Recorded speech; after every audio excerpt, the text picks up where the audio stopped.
انتہائی افسوسناک خبر، علامہ خادم حسین رضوی صاحب اس دنیا فانی سے کوچ کر چکے ہیں۔ اب وہ اپنے مالک حقیقی سے جا ملے ہیں۔ اللہ آنے والی زندگی جو دائمی زندگی ہے اس میں ان کے لیے آسانیاں پیدا کرے۔ ہم اختلافات کے اوپر بات نہیں کریں گے، جو بھی معاملے خراب تھے ہم ان ایشوز کے اوپر بھی بات نہیں کریں گے۔ میں ایک پیغام دینا چاہتا ہوں جو وہ دے کے چلے گئے ہیں۔ وہ پیغام یہ تھا کہ جب آپ دنیا میں ہیں تو آپ کی موجودگی کا پتہ چلنا چاہیے کہ آپ ہیں۔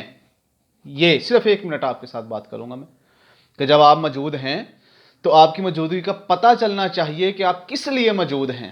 جب بھی خادم حسین رضوی کا نام لیا جائے گا تو وہ نموس رسالت کے لیے آپ کو سب سے سامنے اول دستے کے طور پر، ہراول دستہ جسے کہتے ہیں، سامنے پیش آئیں گے، لڑتے ہوئے، بات کرتے ہوئے، بغیر کسی خوف کے، بغیر کسی ڈر کے، بغیر کسی پریشانی کے سامنے نظر آئیں گے وہ بات کرتے ہوئے۔ وہ اقبال جب آپ بات کریں گے تو اقبال کے جاننے والے، سمجھنے والے پہلے ناموں کے اندر جو فہرست میں بنتا ہے وہ علامہ صاحب کا نام بنتا ہے۔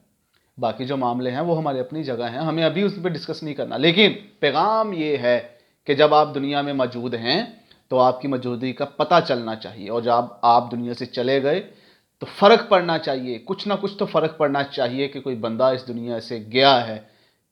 کچھ لوگوں کا دل ہلنا چاہیے، کچھ معاملوں کا رک جانا چاہیے۔ بے شک آپ کی تعلیمات کے ذریعے، آپ کے کام کے ذریعے، آپ کی محنت کے ذریعے وہ پھر دوبارہ چلنا شروع ہو جائیں، لیکن وقتی طور پہ پتہ چلنا چاہیے کہ یہ بندہ واقعی کوئی کام کر رہا تھا۔ اسے کہتے ہیں اپنے حصے کا کام کر کے جانا۔ وہ اپنے حصے کا کام کر کے چلے گئے ہیں۔ وہ ہر بچے کے ذہن میں ناموس رسالت کا بیج بو کے چلے گئے۔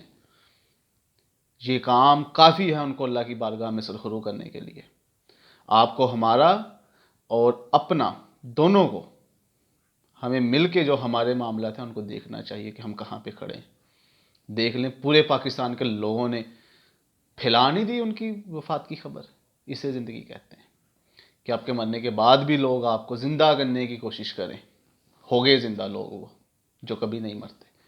اللہ سے دعا ہے اللہ ہمیں اپنے حصے کا کام کرنے کی توفیق عطا فرمائے۔